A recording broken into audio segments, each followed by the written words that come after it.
سلام دوستان عزیز، یک سرود برای شما. بگذرد این غم و درد و هجران، این بیماری ها انشالله خدا خواهد با امر خدا میگذرد. امروز ما با همراه دوستم کرامت الله یک سرود نو که گفتم بگذرد، شعر از الهام ایشانزاده برای شما پیشنهاد میکنیم. مسافرانی که در مسافرت هستند خداوند نگهبانشان باشد، از این بیماری ها خداوند نگه دارد. برای شما مرحمت این سرود.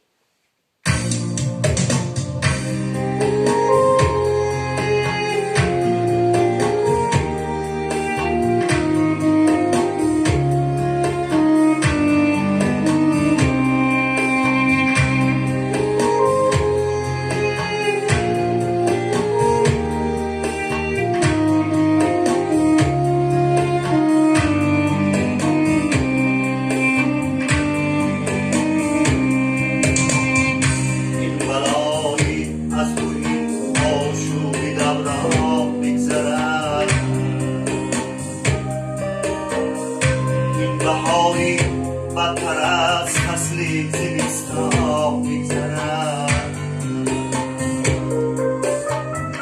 میرسد روزی نو و سالی پر از فیض و نشاط. غم مخوری بهتر از جان، مشکل آسان بگذرد.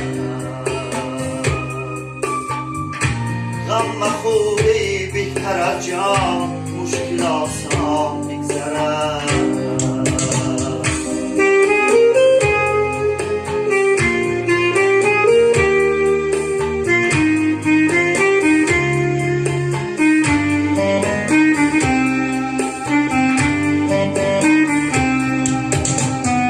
گرچه ما را میکند تهدید مرگ و زندگی،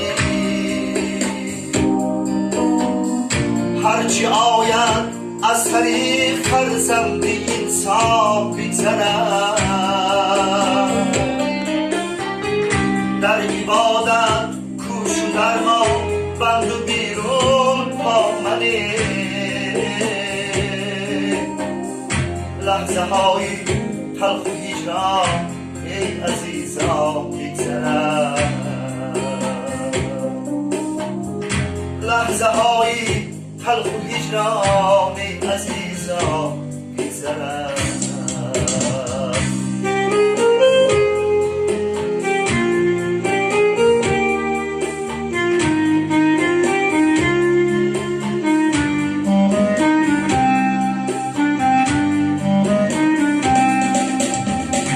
هیچ روزی نیست سخت و مشکل از روزی ودا،